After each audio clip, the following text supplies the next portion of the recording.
One of the things that fascinates me most about old transport routes here in the UK is how the engineers of their time overcame problems.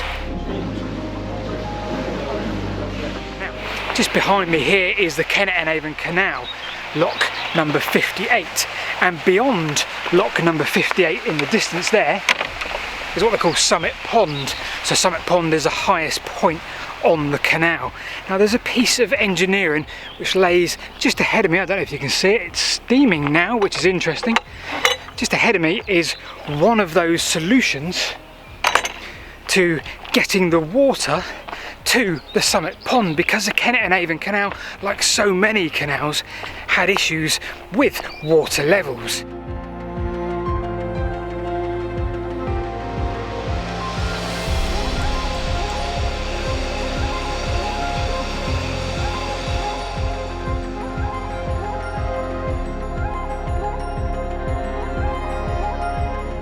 Are you filming now? Yep, it's filming. Oh, okay. Sorry.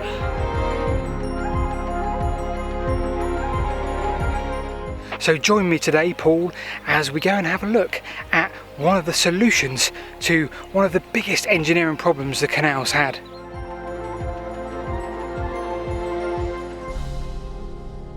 So the purpose of the site is to supply the Kennet and Avon Canal with water. So the canal reaches all the way from Bath all the way to Reading, joining the River Kennet and the River Avon, hence the Kennet and Avon Canal name. And there is a 2.5 flat stretch of canal which is called the summit level. And at that point, when the canal was being built, there was no fresh water source, so a water source had to be found somewhere, and the nearest was here at Wilton Water, which is a man-made reservoir. So the station itself, powered by a Lancashire boiler now, but different boilers back in the day, pumps water from Wilton Water all the way up to the launders behind me, which then allows the water to flow naturally via gravity all the way down to the canal and keeping it topped up so the canal boats can pass through.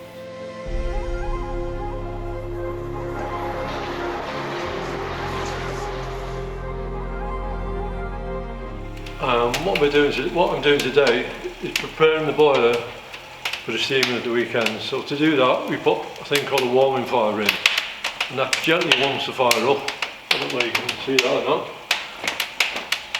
So we're not talking fully fledged what you would do tomorrow morning. No. This is literally just a warm thing. It just warms the fire through gently, so you don't stress the boiler out.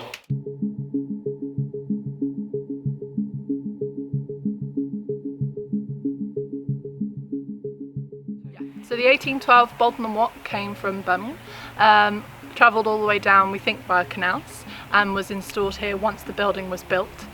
Through the side of the building, they raised it up. That's how we think they did it, not by helicopter or taking the whole roof off, etc., etc.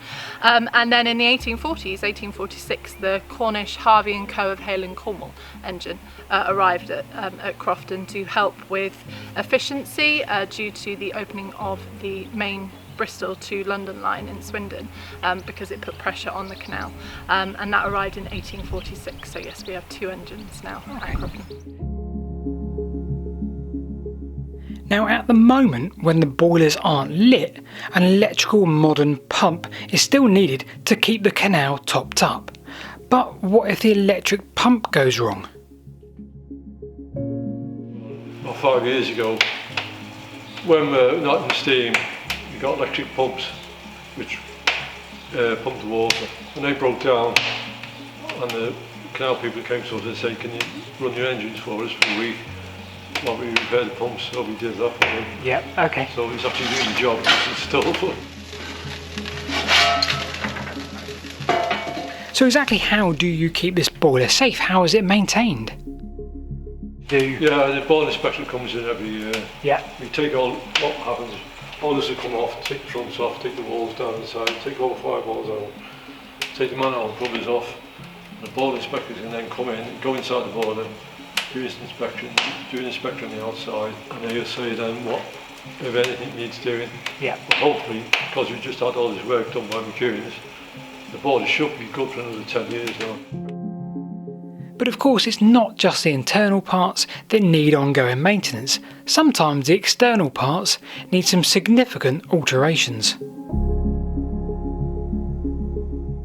So in 1959, the chimney behind me started to lean due to weathering from the west, which is where all of our kind of strong winds come from. And nowadays it would be unsafe. Back then it wasn't practical, and so they cut the top 11 metres off of it. But this significantly reduced the amount of air being able to get to the boilers. Obviously with fire you need heat, oxygen and fuel as well.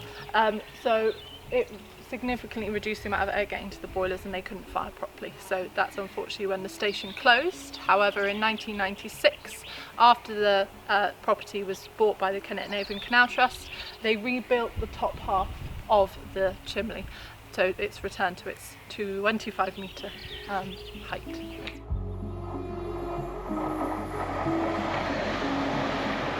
Okay, so exactly how do you get the water from a deep well pumped up to the summit of the canal using this station? We're going to get a little bit technical now, people, so buckle up and pay attention. If you look down, you've got a ladder going, you can see a ladder hitting the floor at the bottom. And slightly above those planks you can kind of see a darker shade, and that's the water level. So that's the same level there as it is in the canal down on the towpath. The well goes further than that, obviously, but in total it's a 40-foot lift from the ceiling, or from the floor all the way to the ceiling. The furthest pipe away from you, the kind of grey colour, that belongs to pump number 1 and the Bolton and Watt engine. And then the pipe in front of you, the kind of browner version, is pump number 2. They both pump, as I said, upstairs 1 tonne per stroke, but there's 2 different types of pumps. Originally, back way before, so before this engine was installed, both of the pumps were exactly the same. But then when the Cornish came with the 1846 engine, they changed the actual engine itself to what was called a double acting engine. So it had 2 cylinders within it, and that needed a different style pump, so hence the force pump.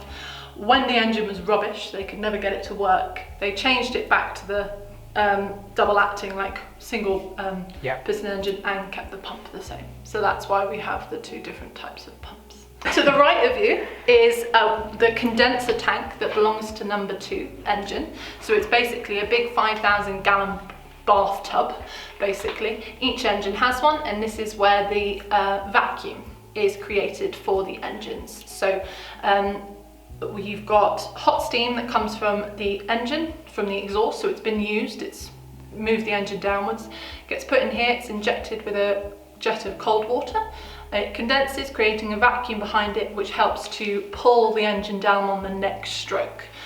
Then you've got hot water. What do you do with it? We recycle it and put it back in the boiler, and helps to keep the steam up. So it's like an all closed system. Yeah.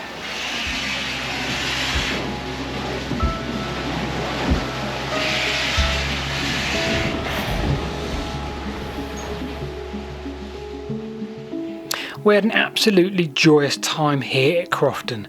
So how is it best to enjoy your time here? Do you come on a steaming day or a non-steaming day, or maybe both? I mean, a lot of people, especially when I did tours back in the day, a lot of people would come on a non-steaming, learn about the station through the tour and seeing it all stationary, and have the time to learn a little bit more about it, because steaming days tend to be busier, funnily enough. And then they learn about a steaming weekend, and then they turn up and they see what they were told in action. And then it's also vice versa. People would come on a steaming weekend, and then they want to, because as it's busy, you tend to kind of not go quickly round, but like you don't really take your time as much.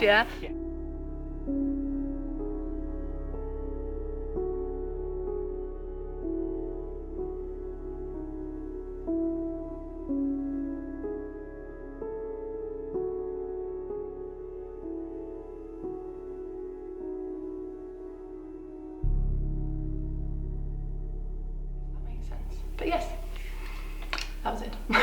Thank you. Were you filming me when I said all of that? Obviously. Good. Yeah, could you just say that one more time? No.